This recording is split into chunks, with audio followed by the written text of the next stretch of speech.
നമ്മെ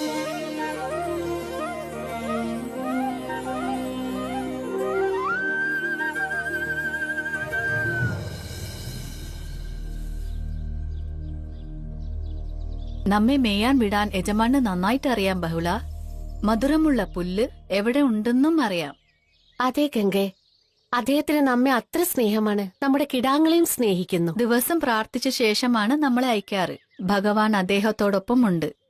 പക്ഷെ ഇന്നിവിടത്തെ പുല്ലിന് നല്ല മധുരം തോന്നുന്നു. കൃഷ്ണൻ തന്റെ പുല്ലാങ്കുഴൽ വായിക്കുമ്പോൾ വൃന്ദാവനത്തിൽ മധുരമില്ലാത്തതായി എന്താണുണ്ടാവുക?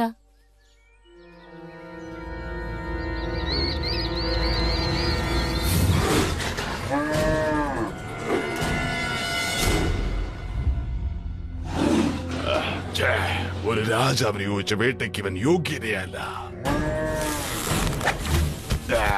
മഠയനായ മൃഗം. ഒരു പശുവിനെ പിടിക്കാൻ പോലും അവനെ കഴിയുന്നില്ല. വേഗം ഓടിക്കൂ ഗംഗെ, നിനക്ക് കഴിയുന്നത്ര വേഗത്തിൽ.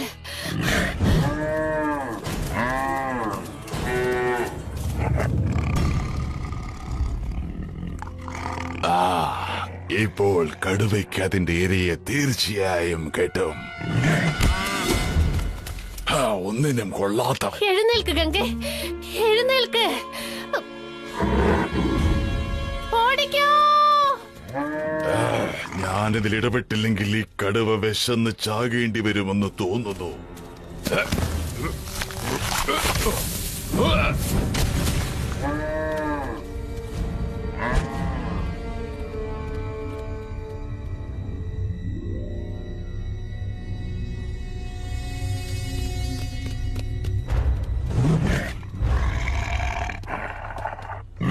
നീ ആ ഇരയെ തിന്നുന്നത് കാണാൻ എനിക്ക് ആഗ്രഹമുണ്ട്. പക്ഷേ എന്റെ യജമാനനെ കാത്തിരുന്ന് മുഷിഞ്ഞിട്ടുണ്ടാവും.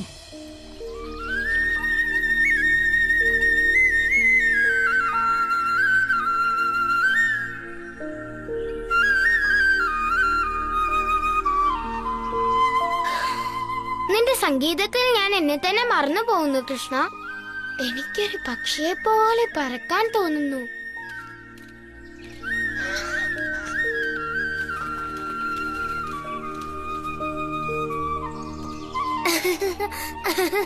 പറക്കണമെങ്കിൽ നിനക്ക് ചിറക് വേണമല്ലോ മധു.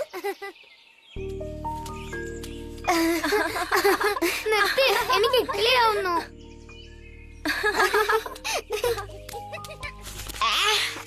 എന്നെ മുഴുവൻ വിഷാക്കി. നീ ഇപ്പോൾ മയിലിനേക്കാൾ സുന്ദരനാണ് മധു. ചിറകടിച്ചു നീ പറക്കുന്നത് ഞങ്ങൾ കാണട്ടെ. ഉയരത്തിൽ ഉയരത്തിൽ. എന്നെ വിദ്യയാക്കാൻ നിങ്ങൾ സമ്മതിക്കില്ല. നിനക്ക് ഈ പലഹാരം വേണോ മധു?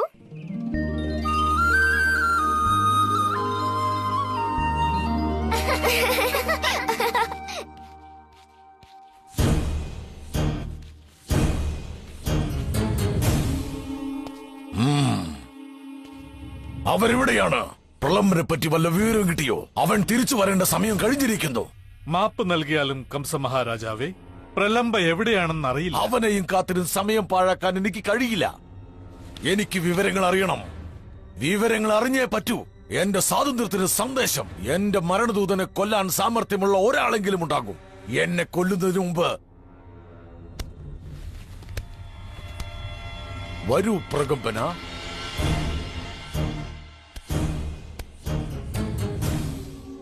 എന്നെ അങ്ങ് വിളിപ്പിച്ചിരുന്നുവോ? നിനക്ക് ഞാൻ ഒരു ജോലി തരാൻ പോകുന്നു. എന്റെ മരണദൂതനെ നീ കൊല്ലേണ്ടതാണ്. അവൻ പ്രവചനം നിറവേറ്റി എന്നെ കൊല്ലുന്നതിന് മുൻപ്. അതിനെപ്പറ്റി അങ്ങ് വിഷമിക്കേണ്ടതില്ല. ഞാൻ അവനെ ഈ പഴം പിഴിയുന്നത് പോലെ പിഴിഞ്ഞിട്ട് വലിച്ചെറിയും. ഭഗവാൻ എന്നെ കാണുന്നുണ്ടായിരിക്കും. നിന്നെ ഇപ്പോൾ കാണുന്നത് ഒരാൾ മാത്രമാണ്, ഞാൻ. നിൽക്ക്, ഞാൻ അപേക്ഷിക്കുന്നു. എന്ത്? നിന്നെ വെറുതെ വിടാനോ? ഇത്രയും നേരം ഞാൻ ഓടി വന്നതിനു ശേഷം പറ്റില്ല. എനിക്ക് നല്ല വിശപ്പുണ്ട്. എന്നെ വിട്ടയക്കാൻ പറയുന്നില്ല. ഒരപേക്ഷയെ എനിക്കുള്ളൂ. ഞാൻ വീട്ടിലേക്ക് ചെന്ന് എന്റെ